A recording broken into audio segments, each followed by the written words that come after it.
So, good day everyone. This is now our step-by-step demonstration on how we are going to use this automated school form 2. So, this is just a simple demonstration. If later may mga tanong po kayo, ay pwede niyo naman po akong i-contact. So, we will be going to open now the Excel file. Okay, so dito po, ito po ang unang lalabas kung tayo po ay mag-open ng automated school form 2. So naka-zoom lang po yan into 240% para mas makita natin. So this is the input data. Ito po. So dito po lahat mag-i-input si teacher ng mga data upang mailagay po siya sa separate na month na pagtutuunan ng attendance ng mga bata. So si teacher po mismo ang magta-type dito. So for example po ay nandito po ang school ID, name of school, school year, grade level, section, male, female, total pupils, sinong advisor at ang school principal. Sa baba po nito ay dapat pong ma-input ni teacher yung mga number of days for August, September up to July. Since August po nag-start ang ating school year. Remember po, pag hindi po ito na lagyan ng input ng number ni teacher, hindi po automatically magto-total po ang ating school form 2. So it is important that the teachers will input the number of days in August. So August po ang sample natin ngayon. So dito naman po sa column E, so dito po si teacher mag-i-input ng names ng mga lalaki. So naka-numbered po yan. Ibig sabihin kung sino po yung number 1, siya din po yung magna-number 1 doon sa SF natin. So ito po, male, the last name, first name, and middle name. So mag-i-input po tayo niyan. Meron pong 25 data po na pwedeng malagay natin dyan. At saka din dito sa next, under column H, ay mga pangalan naman po ng mga babae. So, basically, these are the data na present already kay teacher. I-input niya na lang upang lalabas po dito mamaya sa ating monthly school form 2. So, magsasample po tayo. But before that, tingnan po muna natin ang isang sample for August. So, this is now the school form 2 daily attendance report for the month of August 2023. Bakit po naka-zero yung school ID, yung school year, yung name of school, and etc.? It is because wala po tayong na-input doon sa input data natin. The moment na mag-i-input po tayo dito, lalabas po siya doon. So, let's try to have an input. So, example, 128560. The name of school is Tagdangwa Elementary School. School year 2023-2024. Grade level 6. Section Marcos.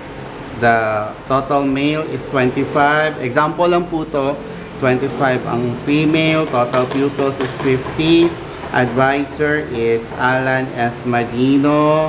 The school principal is Joaquin B. Espina Jr. Okay, since tapos na pong na-input, dito po tayo number of days. Example lang po to kasi 3 days lang tayo nung August. So lagay natin ng 22 days ang August. Example lang. Dito naman sa list of pupils, mag-example tayo ng bata. So let's start with ang Mario C. Another ang Nicanor C. So, dalawang ang po ang na-enroll na po. So, titingnan natin kung lilipat ba diretso doon. So, ito na po yung ating SF2. So, meron ng school ID, school year, name of school, and then, tingnan natin kung meron ng dalawang student na na-enroll. So, ang Mario and ang Nicanor. So, nakalock po ito. Ang tangi lang pwede natin inputan dito yung may date po. So, ito na po. So, automatically, ito na, mag-a-add po yan if may absent ang bata. So, ito na. Absent is 0. Since 22 po ang nilagay natin doon na number of days sa month, so 22 po ang malalagay dyan. So, pag nag-absent si Ang Mario ng sa 19, date of 19, so absent siya, lagyan ng X, automatically po, magto-total po ng 1 absent, magde-deduct from 22, naging 21. Absent siya ulit noong 24. Automatically, dalawa na ang kanyang absent at mag-present. So, this will save the teacher from calculating lengthy numbers na ika-calculate niya. So, hindi na siya magbibilang, input na lang siya ng X, tapos magbibilang na siya agad. So, dito po sa baba, kanina, so since na-input na natin, ito po, this is crucial.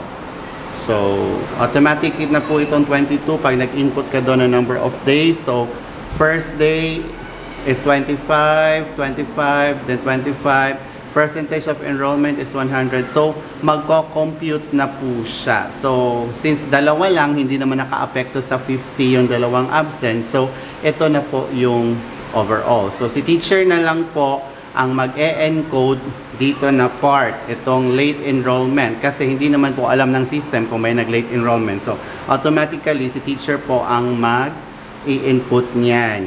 So, 25, 25, kasi walang nag-late enrollment.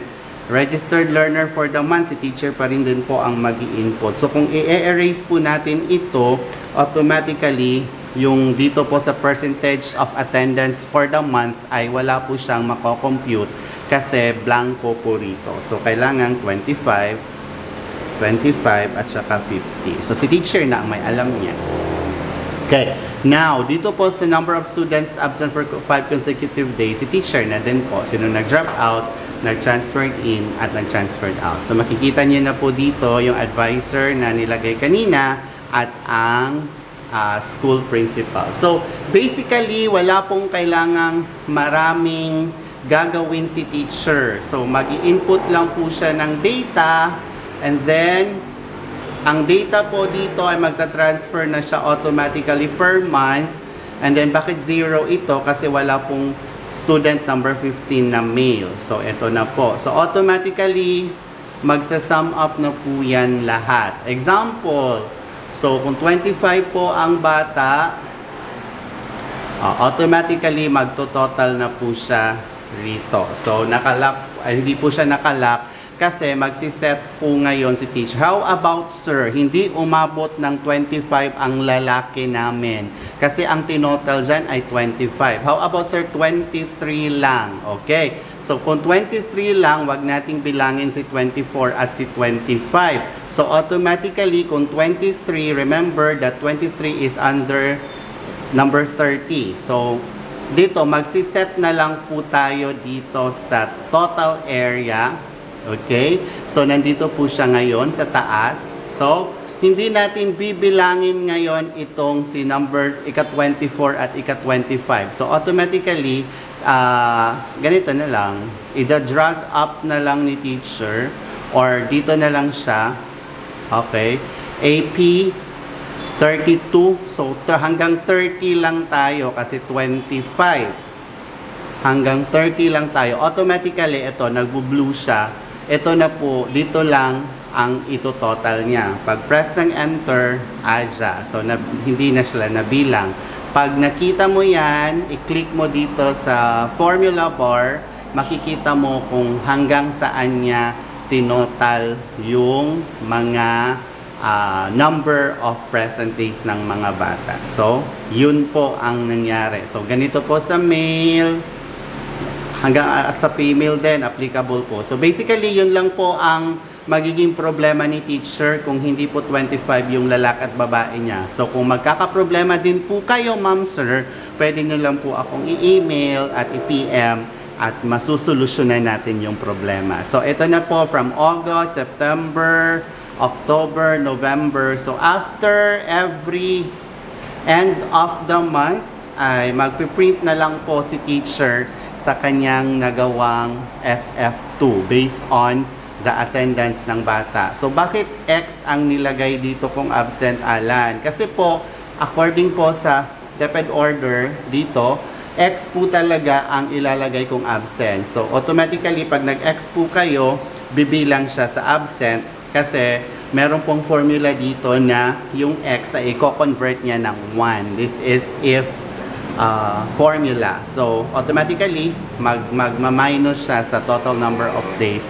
So, yun na po ang i-sum up ni system. So, this is a systematic way of ensuring that every teacher will not be having a burden when computing the daily attendance of the pupil. So, dito po nagkakatalo minsan yung mga teacher kasi nagkakamali, merong hindi alam kung ano ang gagawin. Meron naman po ang masyadong malaki lang po ang number na nilagay niya kasi hindi na niya alam kung ano ang i-divide dito. So, dito po sa ating automated SF2 ay naka-formula na po siya, naka-round up na po yung mga number. So, kung ano po yung lalabas dyan, it is accurate po based on the attendance of the mga bata po sa ating paaralan. So, that would be all. Thank you so much for listening. God bless you.